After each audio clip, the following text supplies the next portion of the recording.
Hi, my name is Rex Richardson, and I teach trumpet and jazz trumpet at Virginia Commonwealth University in Richmond, Virginia, and I'm a Yamaha performing artist. For this video, I'd like to talk about various concepts involving flexibility. A few years ago, I posted a video describing a particular exercise I like to use to work on flexibility.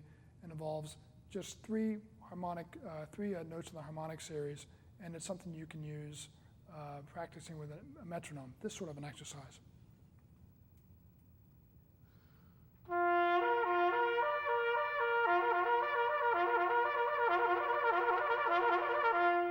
Etc.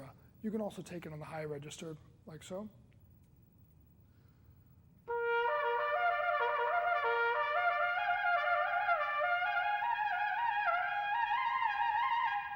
Etc. to the top of your comfortable range. I'd like to demonstrate a few other flexibility exercises I like to work on and then talk about how they work.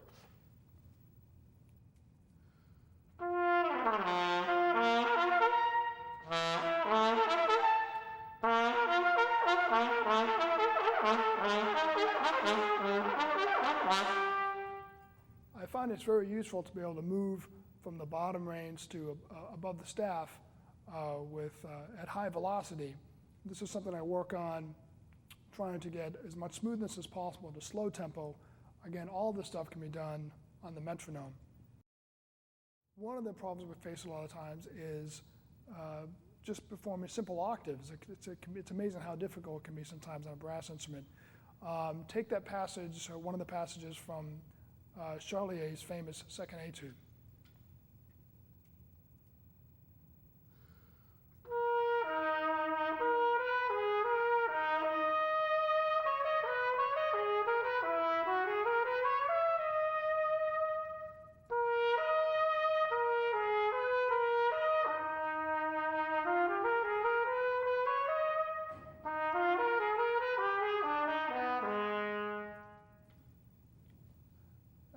As you can hear, I'm trying to get the octaves as fluid as possible in both directions.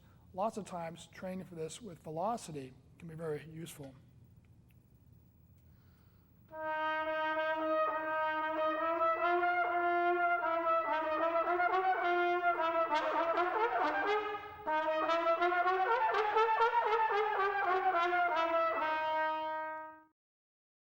I find it's great to work on this by actually overtraining, that is, going for wider intervals. We don't always have to play very commonly in music literature, but it gives you a really solid command of the octave itself. So an octave is sort of an exercise like this.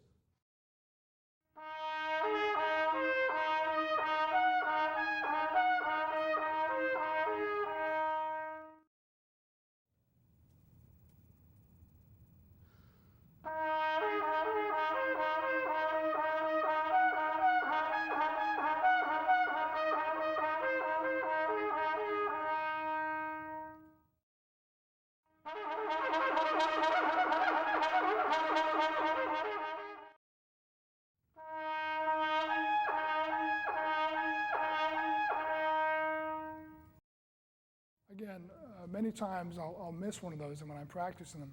But through consistent practice, doing it very slowly, it becomes more and more solid. And this translates to all sorts of different flexibility. Going back to the close interval flexibility, I also like to work on lip trills, starting above the staff and going a little bit more into the high register.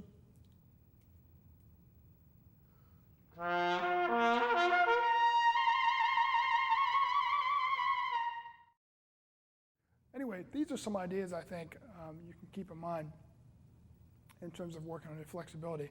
Another prime benefit besides the actual execution of intervals is that when you have this kind of flexibility, it just makes it easy to move around the trumpet and to not work very hard. As you can see, I have a great deal of motion in terms of the musculature, but this kind of playing is also a little bit extreme and is not typical of what we might play in literature. And as it happens, I'm not really working very hard in terms of the muscles up here or in terms of using my hand and my arm. And so because I've trained myself to get the muscle out of the equation, it just makes it a lot easier to play. And I find that my endurance is a lot better and my high register is a lot better as well. So Thanks for watching. I hope this helps you in your practice, and please contact me, rextrumpet@hotmail.com, if you have any comments or questions, and thanks again for watching.